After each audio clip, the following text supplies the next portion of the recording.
मित्रों नमस्कार, मैं हूं अनिल यादव। आपका स्वागत है हमारे YouTube चैनल गुरुजी स्टडी अड्डा में। मित्रों आज की वीडियो में हम आपको शिक्षा मनोविज्ञान से संबंधित महत्वपूर्ण शिक्षण विधियां और शिक्षा मनोविज्ञान के सभी शिक्षण विधियों के बारे में इस वीडियो में हम अध्ययन करेंगे, क्योंकि मित्रों यहाँ से आपके exam UP TET special, C TET, super TET और अन्य एग्जाम में कम से कम एक प्रश्न जरूर पूछे जाते हैं। तो मित्रों सबसे पहले हम शुरू करते हैं बृहद शिक्षण विधि। इसी को कहते हैं विस्तार शिक्षण विधि और इसी को कहा जाता है माइक्रो टीचिंग। तो मित्रों यदि हम बात करें बृहद शिक्षण विधि की, तो बृहद शिक्षण का अर्थ विस्तार तरीके से पढ़ाने से है। बृहद शिक्षण में अध्यापक एक ही समय में सभी छात्रों को सूचना प्रदान करता है। यह शिक्षण पूरी कक्षा को लेकर होता है, ना कि सूक्ष्म शिक्षण की तरह छोटे छोटे समूहों में। बृहद शिक्षण व्याख्यान विधि पर आधारित होता है। बृहद शिक्षण में छात्रों की संख्या ज़्यादा होती है। देखिए मित्रों यदि हम बात करें बृहद शिक्षण विधि की मुख्य विशेषता यह होती है कि यह शिक्षण विधि व्याख्यान शिक्षण विधि पर आधारित होती है, यानी कि लेक्चर मेथड होता है। देखिए मित्रों यदि हम बात करें बृहद शिक्षण विधि का अर्थ क्या होता है, तो विस्तार तरीके से पढ़ाने से होता है। जब शिक्षक विस्तार तरीके से पढ़ाएगा तो वह कैसे शिक्षण विधि हो जाएगी, व्याख्यान शिक्षण विधि के तरह हो जाएगी, यानी कि बृहद शिक्षण विधि व्याख्यान विधि पर आधारित हो जाएगी। देखिए मित्रों जो बृहद शिक्षण विधि होती है यह शिक्षण विधि वास्तविक शिक्षण विधि होती है, जिसमें कि छात्रों की संख्या ज़्यादा होती है।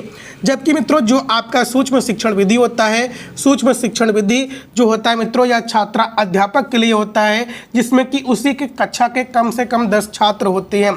तो मित्रों इसलिए मित्रों हम बात करें बृहद शिक्षण विधि किसे कहते हैं, तो बृहद शिक्षण विधि वास्तविक शिक्षण विधि है। बृहद शिक्षण विधि व्याख्यान विधि पर आधारित होती है और विस्तार तरीके से पढ़ाई जाती है, वास्तविक कक्षा में पढ़ाई जाती है। इसमें छात्रों की संख्या ज़्यादा होती है। इतने पॉइंट के बारे में हम लोगों ने बृहद शिक्षण विधि के बारे में जाना। चलिए मित्रों हम बात करते हैं अगली शिक्षण विधि है टोली समूह शिक्षण विधि। इसी को हम कहते हैं ग्रुप टीचिंग। तो मित्रों देखिए समूह शिक्षण या टोली शिक्षण शिक्षण की एक सुव्यवस्थित प्रणाली है, जिसमें कई शिक्षक मिलकर विद्यार्थियों के एक समूह को अनुदेशन प्रदान करते हैं और एक साथ मिलकर किसी विशिष्ट प्रकरण के लिए शिक्षक का उत्तरदायित्व लेते हैं। इसमें 2 या 2 से अधिक शिक्षक भाग लेते हैं।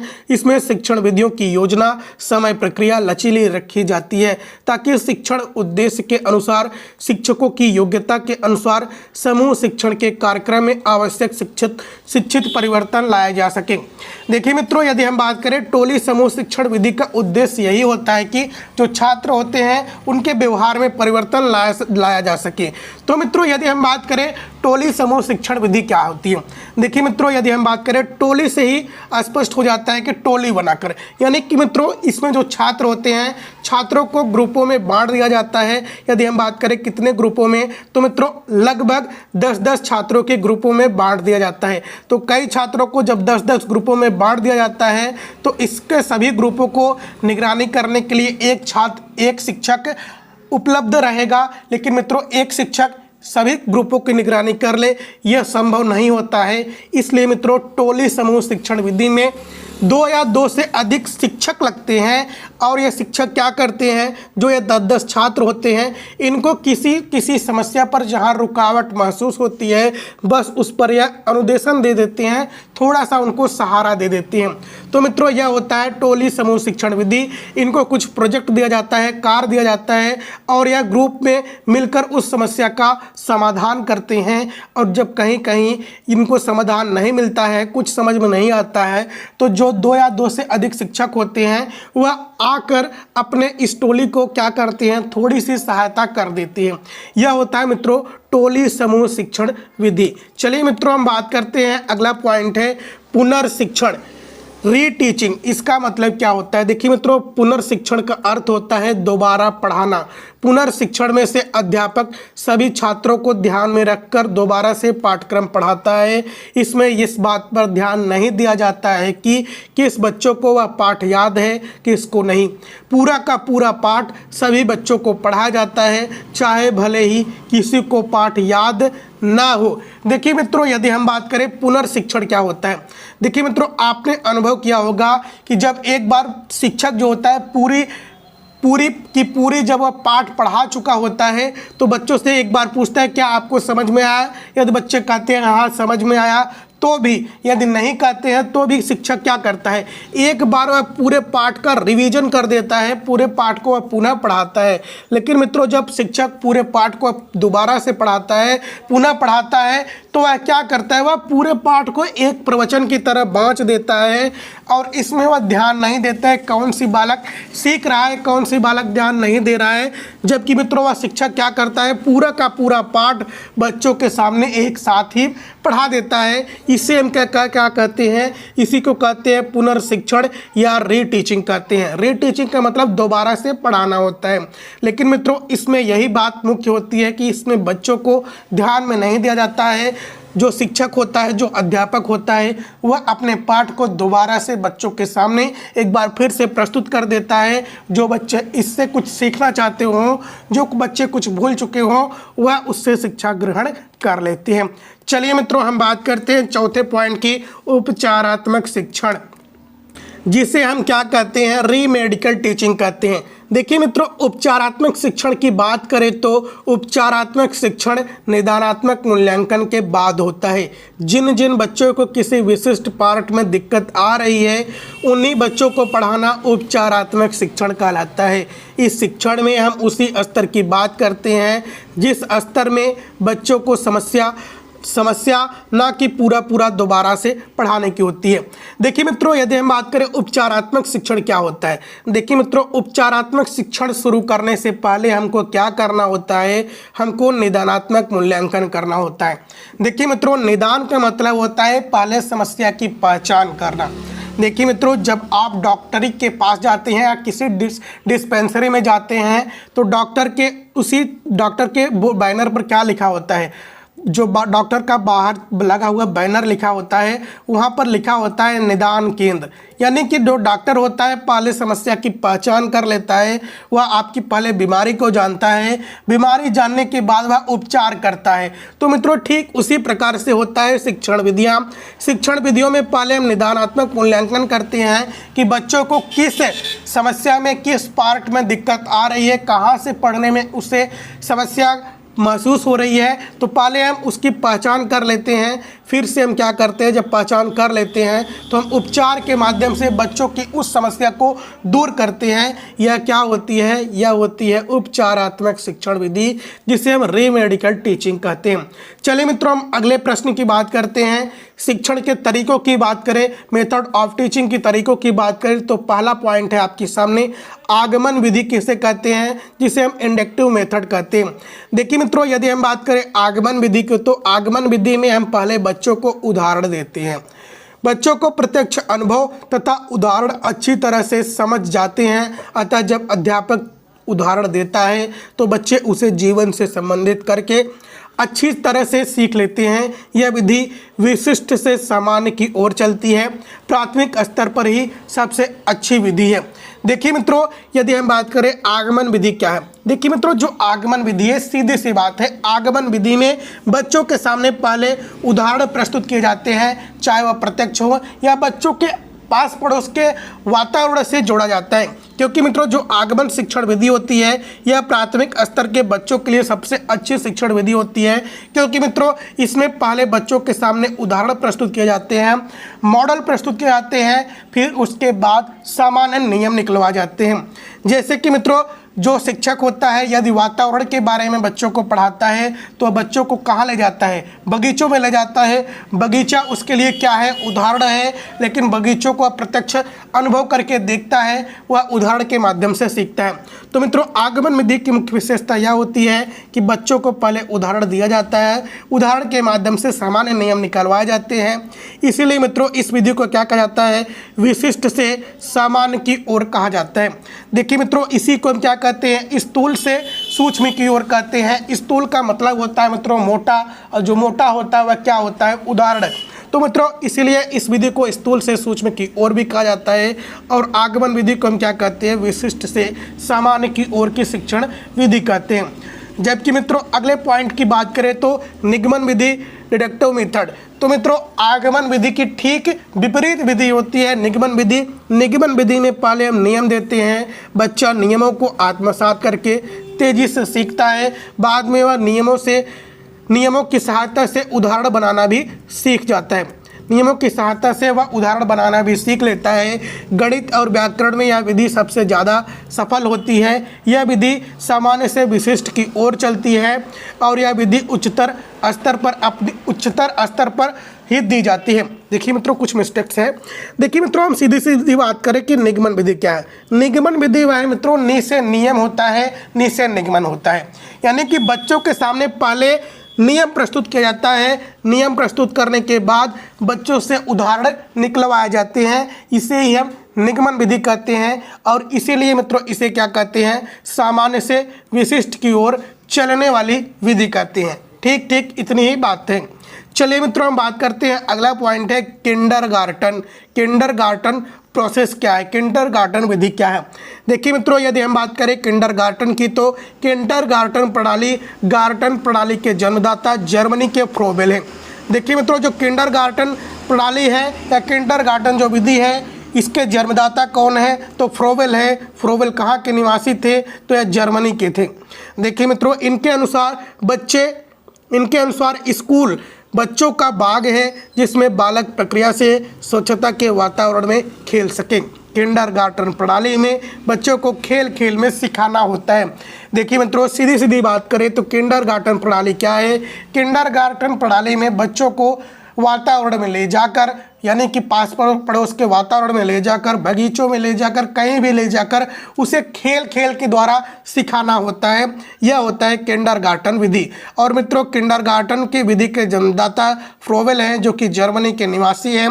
देखिए मित्रों यदि हम बात करें किंडरगार्टन प्रणाली शिक्षा पद्धति के लाभ क्या हैं, शिशु शिक्षा पर बल दी जाती है। देखिए मित्रों जो किंडरगार्टन विधि होती है यह छोटे बच्चों के लिए उपयोगी होती है, खेल द्वारा सिखाया जाता है। जैसे कि मित्रों बच्चों को गोलियां खेलना सिखा रहे हैं, लेकिन गोलियों के माध्यम से हम उसे गिनती सिखा सकते हैं कि आपने कितनी गोलियां जीती गिनकर बताओ, आपने कितनी गोलियां हारी गिनकर बताओ।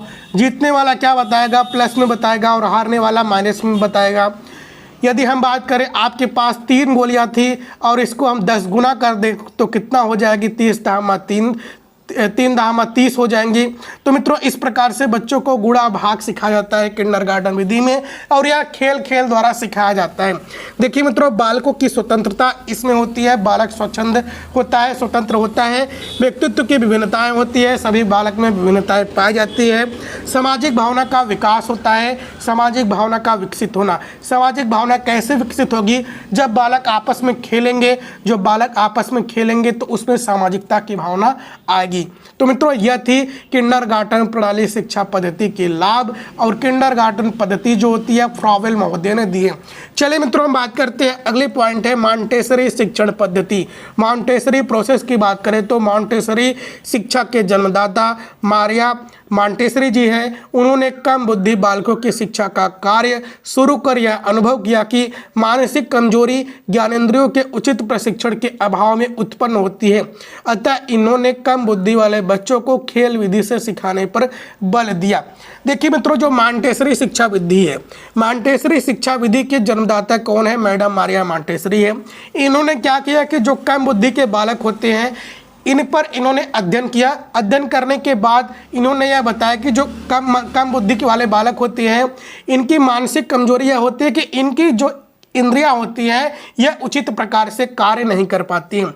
इसलिए मित्रों बालकों को खेल खेल के द्वारा इनकी इंद्रियों को ठीक ढंग से कार्य करे, इसको सिखाने के लिए इस विधि का प्रतिपादन किया।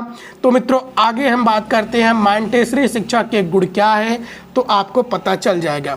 ज्ञानेंद्रियों के प्रशिक्षण पर बल दिया जाता है मॉन्टेसरी शिक्षा विधि में कि बच्चों को स्पर्श अनुभव हो रहा है कि नहीं, वह अच्छे से देख ले रहा है कि नहीं, वह सुन ले रहा है कि नहीं। तो मित्रों इसमें ज्ञानेंद्रियों के प्रशिक्षण पर महत्वपूर्ण बल दिया जाता है, क्योंकि जो बालक होते हैं मॉन्टेसरी शिक्षा विधि में जो बालक होते हैं कमजोर बालक होते हैं, मानसिक रूप से मंद बालक होते हैं। स्वतंत्रता पर बल दिया जाता है ताकि बालक अपने योग्यता के अनुसार, अपनी स्तर के अनुसार वह सीख सके, अपनी रुचि के अनुसार सीख सके। शारीरिक शिक्षा पर बल दिया जाता है क्योंकि इसमें बालक अधिकतर जो होते हैं वह कमजोर बालक होते हैं, शारीरिक रूप से, मानसिक रूप से। इसलिए मित्रों शारीरिक शिक्षा पर बल दिया जाता है कि वह अपना कार्य किसी ढंग से कर सके और किसी ढंग से करने के बाद वो अपनी रोजी रोटी की व्यवस्था कर सके। स्व शिक्षा पर बल दिया जाता है, बालक स्वयं करके सीखे। दंड का बहिष्कार किया जाता है, बालक को इसमें दंड नहीं दिया जाता, इसमें बालक को दंड नहीं देना होता है। शिक्षा खेल के माध्यम से देना होता है किस विधि में, तो मॉन्टेसरी शिक्षा पद्धति में बालकों को खेल खेल के माध्यम से सिखाना होता है। चलिए मित्रों अगला पॉइंट की बात करें तो प्रोजेक्ट या परियोजना विधि क्या है। प्रोजेक्ट मेथड, प्रोजेक्ट शिक्षा प्रणाली के जन्मदाता किलपैट्रिक महोदय हैं। किलपैट्रिक के मतानुसार प्रोजेक्ट एक मनोकूल साभिप्राय क्रिया है जो सामाजिक वातावरण में अग्रसर होता है। देखिए मित्रों प्रोजेक्ट पद्धति की प्रक्रिया यह होती है कि अध्यापक बच्चों से वाद विवाद करके समस्या उत्पन्न करता है और बच्चों को बोलते हैं कि समस्या का हल ढूंढो। बच्चे उस समस्या को लेकर प्रोजेक्ट बनाते हैं। देखिए मित्रों जो प्रोजेक्ट पद्धति होती है इसमें जो शिक्षक होता है पहले वह किसी भी समस्या पर बच्चों से वाद विवाद करता है। जब समस्या उत्पन्न हो जाती है तो उसे बच्चों को क्या कहा जाता है कि इसे प्रोजेक्ट के माध्यम से, संरचना के माध्यम से आप इस पर एक प्रोजेक्ट बनाइए, आप इस पर एक कॉपी बनाइए, आप इस पर एक मेथड लिखिए। प्रोजेक्ट बच्चों की इच्छा के अनुसार दिया जाता है, ना कि अध्यापक की। लेकिन मित्रों इसमें ध्यान देने वाली बात यह होती है कि जो बच्चे की इच्छा होती है, जिसमें उसकी रुचि होती है, योग्यता होती है, उसी के अनुसार प्रोजेक्ट देता है कौन, अध्यापक उस पर थोप नहीं सकता है। चलिए मित्रों अगले पॉइंट की बात करें तो प्रोजेक्ट के निर्वाचन होने के बाद उसकी संरचना बनाई जाती है, यानी कि प्रोजेक्ट देने के बाद बच्चों को उसकी संरचना बनाई जाती है। प्रोजेक्ट की समाप्ति पर अंत में मूल्यांकन कर लिया जाता है। चलिए मित्रों हम बात करते हैं अगले पॉइंट की, डाल्टन पद्धति क्या है। तो डाल्टन प्रोसेस की बात करें तो यह शिक्षा पद्धति 1920 ईस्वी में कुमारी हेलन पार्क हर्स्ट द्वारा निकाली गई थी। हेलन अमेरिका के डाल्टन नगर में 30 बच्चों की इंचार्ज थी जो आयु तथा योग्यता से भिन्न भिन्न थी। उनकी शिक्षा के लिए अपनाई गई विधि ही डाल्टन विधि कहलाई। देखिए मित्रों यदि हम बात करें डाल्टन पद्धति क्या है तो एक है हेलन पार्क हर्स्ट, इन्होंने ही यह इस विधि का प्रतिपादन किया और यह शिक्षा पद्धति 1920 ईस्वी में प्रकाश में आई।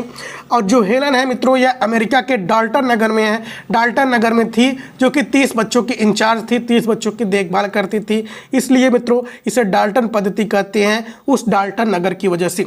जो मित्रों आय और योग्यता से भिन्न भिन्न थे और इनके शिक्षा के लिए विभिन्न शिक्षण विधियाँ अपनाई गई थी। तो इनकी डाल्टन पद्धति की गुण क्या है, यह व्यक्तिगत विभिन्नता पर आधारित है, यानी कि जो शिक्षण विधि डाल्टन की है यह प्रत्येक बच्चों की, प्रत्येक व्यक्तियों की विभिन्नता पर आधारित है। स्वयं क्रिया तथा अनुभव से सीखना, यानी कि स्वयं करके, स्वयं के अनुभव से सीखने पर डाल्टन विधि बल देती है। निश्चित समय में निश्चित कार्य करना होता है, यानी कि निश्चित समय दिया जाता है और निश्चित कार्य करना होता है। बालकों में उत्तरदायित्व, स्वावलंबन की भावना विकसित करना होता है। इसका कहने का मतलब यह है कि मित्रों जो बालक होते हैं वह अपने कार्य के प्रति समर्पित रहे, अपने कार्य का उत्तरदायित्व को समझे और स्वावलंब यानी कि खुद से उस कार्य को करे, खुद से अपने पैरों पर खड़ा हो।